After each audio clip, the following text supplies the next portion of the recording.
Hello everyone, welcome to the online commerce connection. UGC NET JRF की preparation आपकी कैसी चल रही है? अब तो भाई साहब हमारा एग्जाम डेट भी आ चुका है। 6 दिसंबर से 22 दिसंबर तक हर सब्जेक्ट का यहाँ पे यूजीसी एग्जाम कंडक्ट कराने वाले हैं। तो हम भी अपनी प्रिपरेशन में अच्छे से जुड़े हुए हैं। ठीक है, तो UGC net business finance unit 4 का जो टॉपिक हम लेके आए हैं, इंटरनेशनल आर्बिट्रेज। इंटरनेशनल आर्बिट्रेज क्या होता है उसको हम यहाँ पे आज क्लियर करने वाले हैं। इंटरनेशनल आर्बिट्रेज से पहले मैं आपको आर्बिट्रेज का मीनिंग यहाँ पे समझाऊंगी। आर्बिट्रेज क्या है? देखो बेटा, क्या है कि जब आप किसी शॉपकीपर के पास जाते हैं, मान लीजिए मैं हूं, किसी शॉपकीपर के पास जाते हो अपने पेन, अपने पिन्स, अपने हेयर बैंड, अपने क्लिप्स लेने के लिए, अपना मेकअप का सामान लेने के लिए मैं किसी शॉपकीपर के पास जाती हूँ, किसी ब्यूटी शॉप के पास जाती हूँ, कॉस्मेटिक शॉप के पास जाती हूँ। तो जो प्राइजेस वो मुझे बोलते हैं मैं उनको वही पे आउट करती हूँ। क्या उन्होंने उस चीज को उसी प्राइस में खरीदा हुआ है? बिल्कुल भी नहीं, क्योंकि जब भी आपको कोई सामान बेचा जाता है इट मीन्स कॉस्ट प्राइस के अंदर प्रॉफिट भी ऐड होता है। ये हम अपने अकाउंटिंग में हमेशा पढ़ते हैं। तो यहाँ पे क्या है कि जब मैं उस प्रोडक्ट को खरीदने जाती हूँ, उसने मुझे एक पर्टिकुलर चीज दी 250 रुपए में, बट वो पर्सन दिल्ली की मार्केट से उस चीज को 100 रुपीज में खरीद के लेके आया था। तो उसने 100 और 200 का जो गैप हो गया, वो प्रॉफिट जो उसने अर्न किया है वो है आर्बिट्रेज। वो कैसे हुआ? एक डिफरेंट मार्केट से उठाया हुआ सामान डिफरेंट मार्केट में, अदर मार्केट में जब सेल किया जाता है, अलग टाइमिंग में सेल किया जाता है, तो वहां से जो प्रोसेस ओरिजिनेट होती है उसको आप आर्बिट्रेज बोलते हैं। तो बेटा आर्बिट्रेज क्या है? Arbitrage is a strategy of taking advantage. क्या है? आर्बिट्रेज इज अ स्ट्रेटेजी है।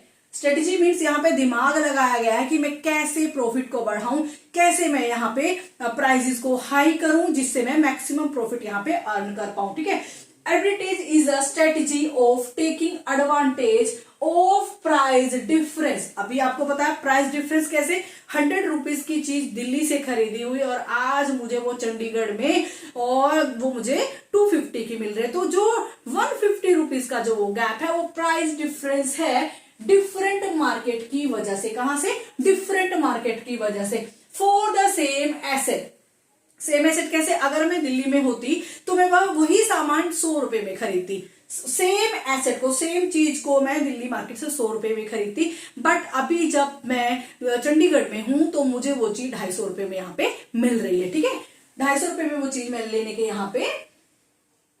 मुझे यहाँ पे पड़ेगी। ठीक है, तो arbitrage is the process of taking advantage of price differences in different market for the same asset. It is a riskless profit. इसको riskless profit बोला गया। मैडम इसको riskless profit क्यों बोला गया? ये जो प्रोसेस है सिर्फ price difference and different market की वजह से यहाँ पे अर्न किया गया है। इस प्रॉफिट को कमाने के लिए कोई भी रिस्क यहाँ पे नहीं लिया गया। इसको रिस्कलेस प्रॉफिट बोला गया है, क्योंकि जो सामान आप डिफरेंट मार्केट से उठा के लेके आए और किसी और डिफरेंट मार्केट में उसको बेच रहे हैं, पूरी उम्मीद है कि वो आपका पूरा सामान बिक जाएगा। क्योंकि अब मैं अपना सामान लेने के लिए दिल्ली तो मैं जाने वाली नहीं हूं। ठीक है, मैं बार बार दिल्ली में ही जाऊंगी, ट्रांसपोर्ट के चार्जेस दूंगी, अदर चार्जेस मैं पे आउट करूंगी, वहां पे जाते टोल्स आएंगे उनको मैं पे आउट करूंगी। तो इससे अच्छा है कि मैं जो प्रोडक्ट मुझे आज यहाँ पे 250 रुपए में मिल रहा है वो मैं प्रोडक्ट यहाँ पे चुपचाप से खरीद लूं। तो हमारे सेलर को पता होता है कि जो प्रोडक्ट मैं लेके आया हूं, जो प्रोडक्ट मैं बेच रहा हूं, वो प्रोडक्ट यहाँ पे इजिली सेल हो जाएगा। तो यहाँ पे रिस्कलेस प्रॉफिट आ जाता है। ऐसे ही बाइंग के केस में भी जो चीज आपको किसी डिफरेंट मार्केट से सस्ते में मिल रही है, आप उसको उस मार्केट से उठा के किसी डिफरेंट अदर मार्केट में उसको बेचते हैं, तो वहां से जो प्रॉफिट ओरिजिनेट होता है उसको भी यहाँ पे आर्बिट्रेज बोलते हैं। क्लियर? और एक चीज और, बार बार आपको यूजीसी नेट में क्वेश्चन आ जाता है कि आर्बिट्रेज प्रोसेस जो है क्या वो हैजिंग का मेथड है? नो, ये हैजिंग का मेथड नहीं है। क्यों नहीं है?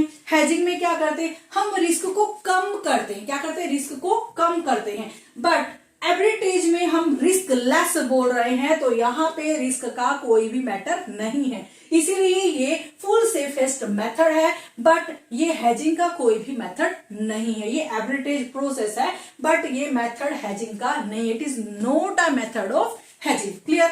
अब बात करें इंटरनेशनल एवरेज क्या है। इंटरनेशनल एवरेज, बेटा एवरेज का मीनिंग अभी आपको बताया मैंने, उसी को ही जब आप इंटरनेशनल लेवल पर करते हैं तो वो आपका इंटरनेशनल एवरेज हो जाता है। कैसे? Buying and selling of a foreign security, buying and selling of a foreign security on two different exchanges।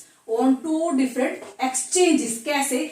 देखो, जब मैंने बोला कि एक डिफरेंट कंट्री से कोई प्रोडक्ट मैंने खरीदा है, वहां पे उसके प्राइसेस मुझे कम मिल रहे हैं, उस प्रोडक्ट को उठा के मैं ऐसी कंट्री में सेल करती हूँ जहां उसके प्राइसेस मुझे ज्यादा मिल सकते हैं, कम प्राइस में, कम कॉस्ट पे मैंने चीज खरीदी है और उसको सेल प्राइस पे, अच्छे सेल प्राइस पे उसको सेल किया है, तो जो बीच का जो प्रॉफिट मैंने कमाया है उसको मैं इंटरनेशनल एवरेज यहाँ पे मैं डिफाइन करती हूँ। इंटरनेशनल एवरेज में क्या होता है? Buying and selling of a foreign security. Foreign security में क्या आता है? फॉरेन सिक्योरिटी में आपकी करेंसीज आती हैं, आपके शेयर्स आते हैं, आपके डिबेंचर्स आते हैं, आपके बॉन्ड्स आते हैं। ठीक है, कोई भी फॉरेन सिक्योरिटी जब आप बाइंग एंड सेलिंग करते हैं डिफरेंट मार्केट से, डिफरेंट टाइमिंग में, डिफरेंट एक्सचेंज से, तो वो आपकी इंटरनेशनल एवरेज हो जाती है। मान लीजिए कि जब मैं कोई प्रोडक्ट, मान लीजिए कि $1 को खरीदने के लिए आज की डेट में मुझे 80 रुपीज देने पड़ते हैं। कितने? 80 रुपीज देने पड़ते हैं।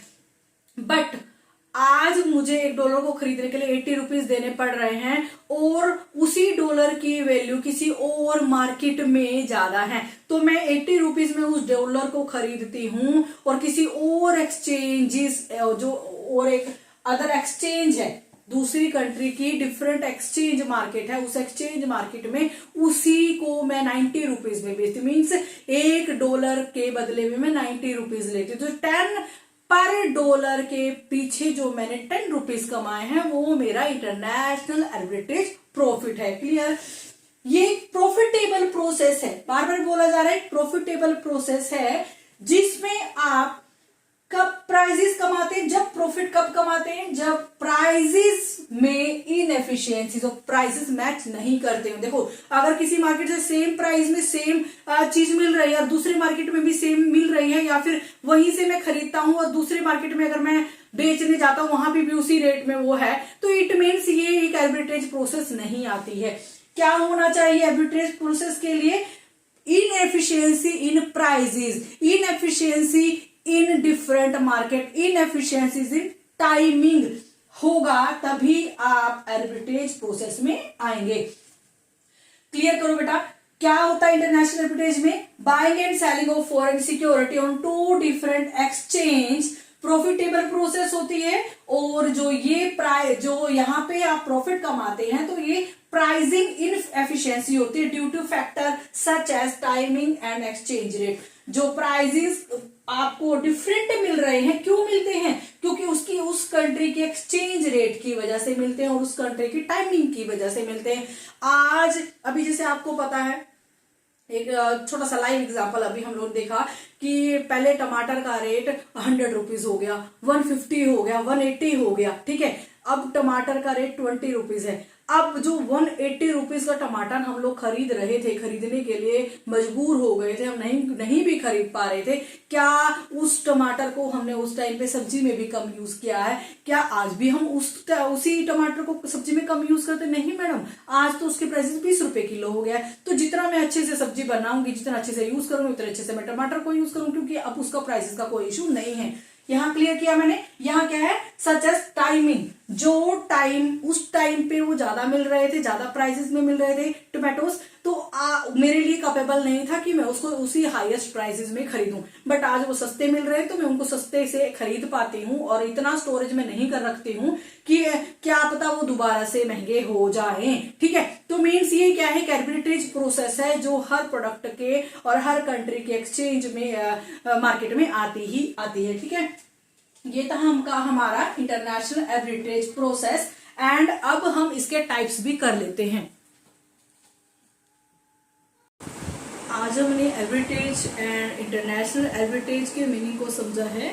मिलते हैं नेक्स्ट वीडियो में जिसमें हम इसके टाइप ऑफ इंटरनेशनल एडवर्टाइज करने वाले हैं। तब के लिए थैंक यू सो मच। मिलते हैं।